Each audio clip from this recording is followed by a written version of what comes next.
আচ্ছা, আমাদের শরীরের ভেতরে যে একটা আস্ত জগৎ আছে যেখানে কোটি কোটি অণুজীব বাস করে, এটা তো আমরা জানি। এদের মধ্যেই একজন হচ্ছে ছত্রাক বা ফাঙ্গাস। শুনে হয়তো একটু অবাক লাগছে, তাই না? কিন্তু এটাই সত্যি। আর মজার ব্যাপার হলো, সাধারণ অবস্থায় এরা কিন্তু আমাদের কোনো ক্ষতি করে না, বন্ধুর মতোই থাকে। কিন্তু কিছু কিছু পরিস্থিতিতে এই বন্ধু ভোল পাল্টে একেবারে শত্রু হয়ে দাঁড়ায়, আর তখনই শুরু হয় নানা সমস্যা। তো প্রশ্নটা হলো, কেন এমন হয়? এই যে নিরীহ একটা অতিথি, সে কেন হঠাৎ করে শরীরটাকে নিজের ঘরবাড়ি বানিয়ে ফেলে, আর কেনই বা সংক্রমণের কারণ হয়ে দাঁড়ায়? চলুন আজকের এই আলোচনায় আমরা এই রহস্যটারই সমাধান খোঁজার চেষ্টা করব।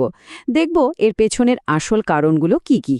তো যে কোনো শত্রুকে হারাতে হলে আগে তো তাকে ভালো করে চিনতে হবে, তাই না? চলুন তাহলে একটু গভীরে গিয়ে দেখি, এই যে অদৃশ্য অতিথি মানে ছত্রাক, সে আসলে কে, আর তার স্বভাবটাই বা কেমন। খুব সহজ করে বললে, ছত্রাক হলো এমন এক ধরনের অণুজীব যার সবচেয়ে পছন্দের জায়গা হলো গরম আর ভেজা, মানে স্যাঁতসেঁতে পরিবেশ। এবার একটু ভাবুন তো, আমাদের শরীরটা ঠিক এইরকমই একটা জায়গা না?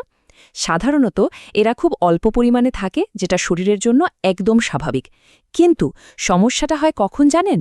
যখনই ওরা বেড়ে ওঠার জন্য একটা আদর্শ পরিবেশ পেয়ে যায়, আর তখন এদের সংখ্যাটা একেবারে রকেটের গতিতে বাড়তে থাকে। আর এই যে অবস্থাটা, একেই আমরা বলি ফাঙ্গাল ইনফেকশন। কিন্তু কথা হলো, আমাদের শরীর কিভাবে এদের জন্য এমন একটা 5 স্টার হোটেল হয়ে ওঠে? মানে কোন কোন ভুলের কারণে আমরা নিজের অজান্তেই ছত্রাককে বেড়ে ওঠার জন্য একটা দারুণ সুযোগ করে দিই? চলুন কারণগুলো এক এক করে খুঁজে বের করা যাক। দেখুন, প্রথম এবং সবচেয়ে বড় কারণটাই হলো আর্দ্রতা, মানে ভেজা ভাব। ধরুন, গরমের দিনে বা ওয়ার্কআউটের পর যখন খুব ঘাম হয়, তখন শরীরের কিছু ভাঁজ, যেমন ধরুন বগল, কুচকি বা পায়ের আঙ্গুলের ফাঁক, এই জায়গাগুলো বেশ অনেকক্ষণ ভিজে থাকে। আর এই যে গরম ভেজা জায়গাগুলো, যেখানে আলো বাতাসও ঠিকমতো পৌঁছায় না, এগুলোই হচ্ছে ছত্রাকের বেড়ে ওঠার জন্য একেবারে যাকে বলে স্বর্গ। আর ঠিক এটার সাথে কিন্তু জড়িয়ে আছে দ্বিতীয় কারণটা। একবার ভাবুন তো, ঘামে ভেজা জামাকাপড় পরে ঘণ্টার পর ঘণ্টা থাকাটা কি পরিমাণ অস্বস্তিকর।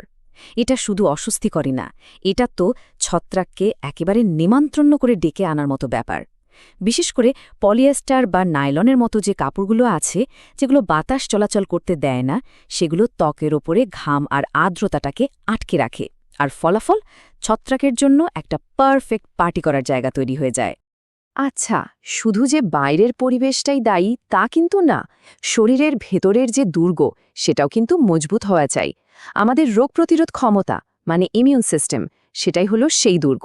এখন যাদের ডায়াবেটিস বা অন্য কোনো বড় ধরনের অসুস্থতার কারণে এই ডিফেন্স সিস্টেমটা একটু দুর্বল, তাদের শরীর ছত্রাকের আক্রমণকে সহজে আটকাতে পারে না।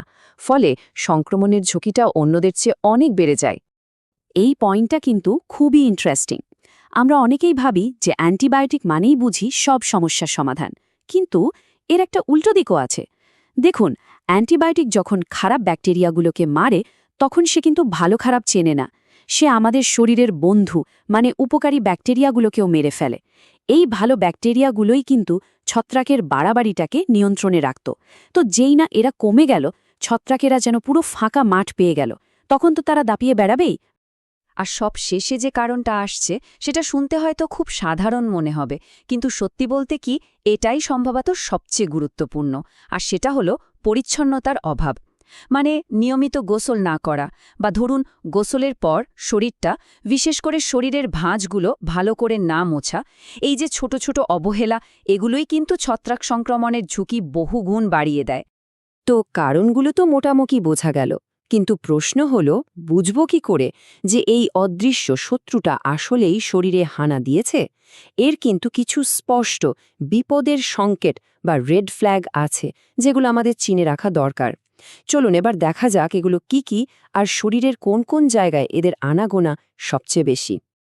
আগেই যেমনটা বলছিলাম, ছত্রাক কিন্তু বেছে বেছে সেই সব জায়গায় পছন্দ করে যেখানে গরম আর ভেজা ভাবটা বেশি। যেমন কুচকি, যেটাকে ইংরেজিতে জকিচ বলে। আবার ধরুন পায়ের আঙুলের ফাঁক, যেটাকে অ্যাথলিটস ফুট বলা হয়। শুধু তাই না, আমাদের নখ, বগল বা এমনকি মাথার স্ক্যাল্পেও এরা দিব্যি বাসা বাঁধতে পারে। আর লক্ষণগুলোও কিন্তু আমাদের বেশ পরিচিত। যেমন ধরুন সংক্রমিত জায়গায় অসম্ভব চুলকানি, গোল গোল হয়ে বা ছোপ ছোপ করে লালচে দাগ হয়ে যাওয়া, চামড়া ওঠা বা খসখসে হয়ে যাওয়া, আর মাঝে মাঝে তো জ্বালা পোড়াও করতে পারে। এগুলোই হলো প্রধান লক্ষণ। এই ধরনের কোনো সংকেত পেলেই কিন্তু সতর্ক হয়ে যেতে হবে। এতক্ষণের পুরো আলোচনাটাকে যদি আমরা একটা লাইনে নিয়ে আসতে চাই, তাহলে এই সূত্রটাই যথেষ্ট।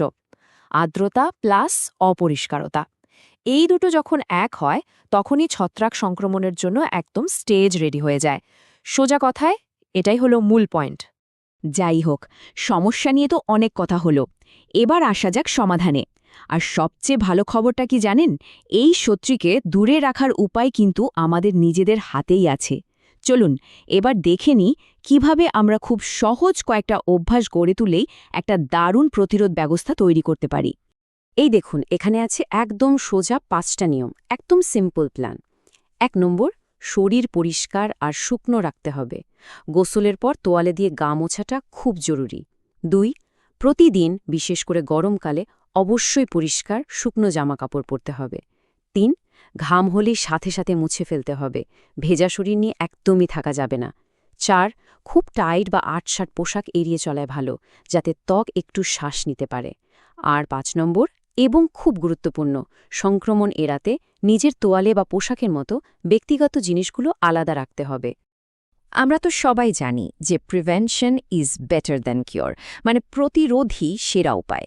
কিন্তু এত কিছু করার পরেও যদি সংক্রমণ হয়েই যায়, তখন কি হবে? কখন বোঝা যাবে যে না, এবার আর নিজে নিজে কিছু হবে না, একজন বিশেষজ্ঞের সাহায্য দরকার? এই ব্যাপারটা জানা কিন্তু খুবই জরুরি। মূলত 3টা জিনিস খেয়াল রাখতে হবে।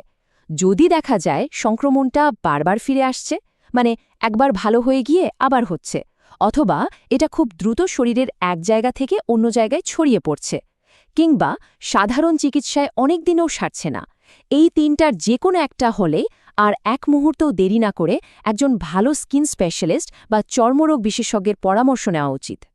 তাহলে পুরো আলোচনার শেষে আমরা কোথায় এসে দাঁড়ালাম? মূল কথাটা হলো, ছত্রাকের বিরুদ্ধে লড়ার জন্য সবচেয়ে বড় অস্ত্র কিন্তু কোনো দামি ওষুধ নয়। আসল অস্ত্র হলো আমাদের প্রতিদিনের পরিচ্ছন্নতা আর একটা স্বাস্থ্যকর লাইফস্টাইল।